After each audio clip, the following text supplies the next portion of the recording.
ఎవరిని ఎప్పుడూ నమ్మొద్దు. ఎవరి మీద ఎలాంటి నమ్మకం ఉంచుకోవద్దు.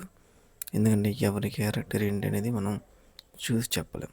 వాళ్ళ మనసులో ఏముంది, ఏం చేస్తున్నారు, ఏంటి మనతోనే ఉండి, మన చుట్టూనే ఉండి, మన ఇంటి పక్కన, ఎదురింట్లో, పక్కింట్లో ఉండి మనతోనే ట్రావెల్ చేస్తూ ఉంటారు. మంచిగా అనిపిస్తారు, నమ్మేస్తాం. బ్యాక్ ఎండ్లో అంటే వెనకాల వాళ్ళు ఏం చేస్తున్నారో మనం చెప్పలేం. నష్టం చేయొచ్చు. తెలిసిన వాళ్ళే, మనతో ఉండే వాళ్ళే మనకి నష్టాన్ని కలిగజేస్తున్నారు. అర్థమైందా? నీ ఇమేజ్ని డ్యామేజ్ చేస్తారు.